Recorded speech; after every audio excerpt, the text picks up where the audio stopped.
Si tu veux réussir à vendre plus, alors arrête de faire ces 6 choses. J'échange avec des dizaines de freelances et d'entrepreneurs chaque semaine et je constate qu'il y a les mêmes erreurs qui reviennent fréquemment. Donc je me suis dit que je devais vous les partager dans cette vidéo pour, si jamais vous vous reconnaissiez, vous puissiez tout simplement les corriger, et si ça peut en aider certains d'entre vous à déjà arrêter de faire ces 6 choses, ça vous permettra de vendre plus, je vous l'assure, par mon expérience et par les accompagnements que je fais aujourd'hui. Pour me présenter, je suis Taïna, j'ai 10 ans d'expérience dans la vente, je suis ancienne commerciale dans des grandes boîtes renommées telles que Deliveroo et LinkedIn, et aujourd'hui je partage tout ce savoir auprès des freelances en accompagnement, c'est-à-dire que je les aide à devenir autonomes sur la prospection, à vendre plus sans se dénaturer. Maintenant que vous connaissez ma DA, on peut passer dès à présent à la première erreur que je constate fréquemment. C'est lors de votre prospection,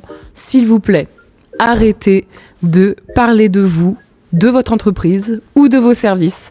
Tout le monde n'en a rien à foutre. Et je vous assure que si vous utilisez cette approche de je me présente, je parle de moi, comme on dit en anglais, me, I and myself, vous allez désintéresser votre cible directement. L'objectif ici, c'est de savoir à qui on s'adresse, et donc ça va être de parler directement des problématiques que votre cible rencontre plutôt que de vous-même. Pour vous dire, moi qui passe des centaines d'appels de prospection par semaine, je ne passe que très peu de temps à expliquer ce que je fais, à parler de moi. En vérité, l'approche qui fonctionne le mieux pour moi, c'est de parler de ma cible et des problématiques qu'elle rencontre pour susciter l'intérêt de la personne et lui donner envie d'aller plus loin sur ce que je dis. Voilà, c'est comme ça que vous allez attraper la curiosité de vos prospects. Le deuxième constat que je remarque aussi, c'est que vous ne relancez pas. Vous ne faites pas de relance, et ça, c'est passé à côté de 92% du potentiel du business. Pourquoi 92%? Car une étude HubSpot a démontré que les personnes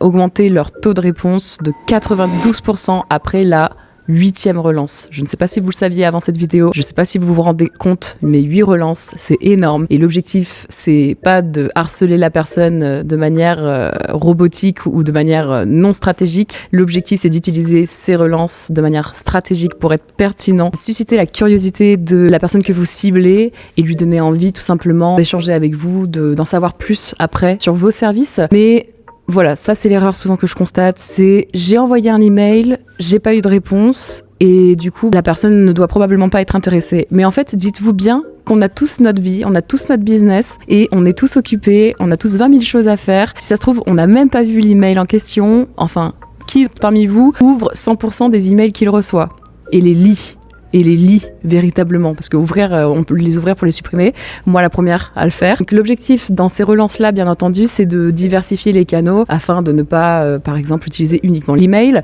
et ça va permettre d'augmenter drastiquement, donc comme on a dit, 92% de chances que la personne ait reçu votre message. Donc pour ça, je vous encourage notamment de passer des appels, aussi envoyer des messages sur LinkedIn, et soyez le plus créatif possible. Donc dans vos approches et bien entendu par email. L'objectif, c'est de vraiment diversifier tous ces canaux. Si d'ailleurs vous vous sentez un petit peu perdu et que vous ne vous sentez pas confiant sur le fait de prospecter par appel de prospection, je vous encourage à candidater dans le premier lien qui se trouve en description. L'objectif, c'est qu'on se voit pour un mini audit qui est offert, et l'objectif de cet audit, ce sera de repartir avec un plan d'action détaillé de ce que vous devez faire pour prendre en main votre prospection. Ça me permettra aussi de voir si vous êtes vraiment motivé à faire en sorte que votre business fonctionne et débunk les plafonds de verre de chiffre d'affaires que vous souhaitez viser. L'autre erreur que je remarque, la troisième donc, c'est que vous y allez, vous prospectez sans être préparé. Il n'y a pas de plan d'action précis, il n'y a pas de ciblage particulier, donc vous diversifiez votre énergie un petit peu à droite à gauche. C'est déjà bien que vous passiez à l'action, pour ceux qui l'ont fait. L'objectif ici, c'est de capitaliser sur votre énergie. Notre énergie, elle n'est pas illimitée. Notre temps n'est pas non plus illimité en tant qu'entrepreneur. Vous devez le savoir. La journée, malheureusement, n'a que 24 heures et souvent, elle n'est pas suffisante. Donc, l'objectif, c'est de faire les choses intelligemment, de bien cibler qui vous allez prospecter afin d'être le plus pertinent et le plus personnalisé possible dans votre approche sans que ça vous demande à chaque fois une énergie considérable dans votre approche. Pour ça, je vous propose de tester des stratégies différentes, par exemple sur une durée déterminée de temps. Vous allez vous dire sur le mois prochain, je vais tester de cibler, je ne sais pas, alors je vais cibler les personnes qui ont des sites internet. Je vais faire une campagne uniquement sur cette cible-là. Et donc ça, je vous assure que à force de les contacter, d'avoir les retours des personnes sur cette cible-là, vous allez apprendre de manière chirurgicale votre cible et vous allez savoir encore plus comment faire pour susciter l'envie, la curiosité de cette personne-là à aller en savoir plus sur vos services et potentiellement donc signer avec vous.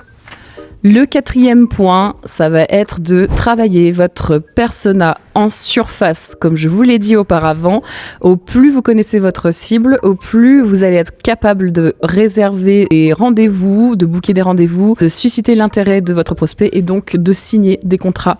Et pour ça relie un petit peu donc le point précédent, mais l'objectif c'est vraiment d'avoir une cible qui est bien spécifique, parce que quand on s'adresse à tout le monde, on s'adresse à personne, ça vous le savez, et je le répète sans cesse dans mes vidéos, bien que ce soit que la 5e vidéo, mais bref, je vais encore continuer à le répéter. L'objectif c'est d'aller vraiment connaître votre cible dans les détails, donc c'est-à-dire ses habitudes, donc où se rend-elle pour aller chercher des informations sur leurs problèmes spécifiques, sur quels réseaux sociaux se trouve cette cible, quel âge a cette cible, qu'est-ce qu'elle fait cette cible, c'est quoi les problèmes du quotidien que rencontre cette cible, est-ce que c'est une perte de temps, des croyances limitantes, lesquelles, ça a quel impact ces croyances limitantes. Au plus vous allez creuser dans la psychologie de votre cible, au plus vous allez pouvoir adapter votre offre pour répondre à ces problématiques-là. Si vous avez déjà appris des choses jusqu'à présent dans cette vidéo, je vous invite à me lâcher un like pour me dire que vous appréciez ce travail. Ceci me permet de m'encourager à continuer à poursuivre, bien que, en fait, j'adore ça. Donc, je pense que je continuerai même sans. Mais c'est quand même plus sympa d'avoir des petits likes. Donc je vous prie de me remercier en mettant un petit like si vous avez appris quelque chose jusque-là. Surtout, restez bien jusqu'à la dernière étape, car la dernière concerne la majorité des personnes avec qui j'échange au quotidien. Cette problématique-là, vous la rencontrez probablement, surtout quand vous vous lancez, ou même après que vous ayez de l'expérience, vous ne savez pas comment y faire face. Donc vraiment, je vais y répondre. Restez jusqu'au bout. L'autre point, il me semble que c'est le 5e point, ça va être de ne pas préparer son appel de qualification. C'est-à-dire, en fait, encore une fois, ça rejoint un peu le point précédent, le fait de ne pas y aller de manière préparée. Vous allez dépenser votre énergie pour rien, et l'objectif ici, c'est quand même d'épargner un peu votre énergie pour l'inclure au maximum dans votre cœur de métier qui vous plaît, qui n'est probablement pas la prospection. Donc... Le fait de se préparer à l'appel de qualification, c'est quoi? Ça veut dire que vous avez eu un rendez-vous. Génial, félicitations. Vous allez donc pouvoir avancer dans le processus de vente. Et donc pour ça, vous venez à l'appel de découverte ou de qualification. Et là, vous savez pas vraiment quelle question poser. Vous y allez un petit peu les mains dans les poches, en touriste, en mode de toute façon, je connais mon métier, je sais vendre, et voilà. La vérité, c'est que la négociation commence dès cet échange-là. Pourquoi ? Parce que si vous venez de manière préparée, que vous posez les bonnes questions, vous allez avoir suffisamment d'informations pour pouvoir préparer, anticiper les objections. Vous allez même par moment répondre aux objections avant même qu'elles n'interviennent. Du type, c'est trop cher, je n'ai pas le temps, ce n'est pas le bon moment, je dois en parler à mon conjoint, ma conjointe, je dois y réfléchir. Toutes ces objections-là, si vous travaillez votre trame de questions, vous allez pouvoir les anticiper. Et quoi de mieux que bien sûr de pratiquer, mais aussi de préparer et d'ajuster à chaque fois. Surtout quand vous ne signez pas. L'important, c'est de comprendre qu'est-ce qui fait que vous n'ayez pas signé afin de vous corriger sur les fois d'après. Et si vous avez déjà une structure, ça va vous permettre d'y voir beaucoup plus clair sur les choses à modifier. Pour les prochaines fois, vous allez progresser de fou, vous allez progresser super rapidement et ça va vous permettre d'exploser vos résultats, tout simplement, mais de manière beaucoup plus vite. D'ailleurs, dites-moi si vous voulez en savoir un petit peu plus sur cette partie-là, car ça peut être un sujet qui peut être hyper développé, hyper poussé sur comment préparer sa trame de questions. Dites-le moi en commentaire et comme ça, je ferai une vidéo sur le sujet. Mais je vous prie de vous sentir à l'aise, de me laisser des commentaires. Vraiment, l'objectif, c'est de me progresser sur ce format là, c'est tout nouveau pour moi et je prends les retours avec grand plaisir à partir du moment où ils sont constructifs. Donc voilà, n'hésitez pas. Et puis l'objectif aussi, c'est que vous partagiez des conseils qui ont marché pour vous, entre vous, dans cette communauté. C'est une communauté bienveillante, donc ne soyez pas timide.